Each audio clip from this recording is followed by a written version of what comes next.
Duck, the Great Western engine, worked hard in the yard at the big station. Sometimes he pulled coaches. Sometimes he pushed freight cars, but whatever the work, Duck got the job done without fuss. One day, Duck was resting in the shed when Sir Topham Hatt arrived. "Your work in the yard has been good. Would you like to have a branch line for your own?" "Yes, please, sir," replied Duck. So Duck took charge of his new branch line.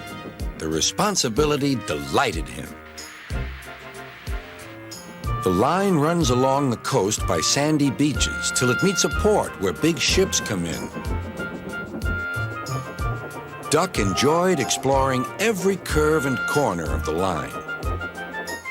Sea breezes swirled his smoke high into the air, and his green paint glistened in the sunlight. "This is just like being on holiday," he puffed. "Well, you know what they say," laughed his driver. "A change is as good as a rest."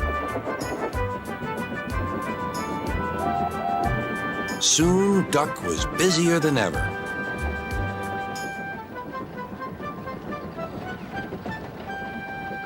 Sir Topham Hatt was building a new station at the port. Duck pulled the heavy freight cars wherever they were needed. Bertie looked after Duck's passengers, and the other engines helped too, but the work took a long time. Noise and dust filled the air. "Don't worry," whistled Toby. "The station's nearly finished." "And on time, too," said Duck thankfully. Duck felt his responsibility deeply and talked endlessly about it. "You don't understand, Donald, how much Sir Topham Hatt relies on me." "Ach, aye," muttered Donald sleepily. "I'm Great Western, and I—" "Quack, quack, quack." "What?" "Ye heard? Quack, quack ye go. Sounds like ye'd an egg laid. Now wheesht and let an engine sleep." "Quack yourself," said Duck indignantly. Later, he spoke to his driver. "Donald says I quack, as if I'd laid an egg." "Quack, do you?" pondered his fireman. He whispered something to Duck and his driver. They were going to play a joke on Donald and pay him back for teasing Duck. The engines were busy for the rest of the day, and nothing more was said.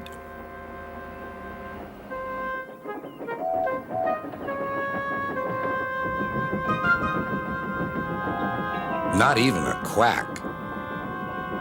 But when at last Donald was asleep, Duck's driver and fireman popped something into his water tank. Next morning, when Donald stopped for water, he found that he had an unexpected passenger aboard. A small white duckling popped out of his water tank. "Now, who's behind this?" laughed Donald. The duckling was tame. She shared the fireman's sandwiches and rode in the tender. The other engines enjoyed teasing Donald about her. Presently, she grew tired of traveling and hopped off at a station, and there she stayed. That night, Donald's driver and fireman got busy, and in the morning, when Duck's crew arrived to look him over, they laughed and laughed. "Look, Duck, look what's under your bunker. It's a nest box with an egg in it." Donald opened a sleepy eye.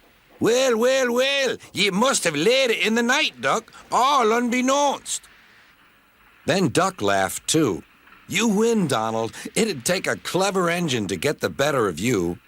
There's a pond near the duckling station. Here she often swims and welcomes the trains as they pass by. The station master calls her Dilly, but to everyone else, she is always Donald's duck.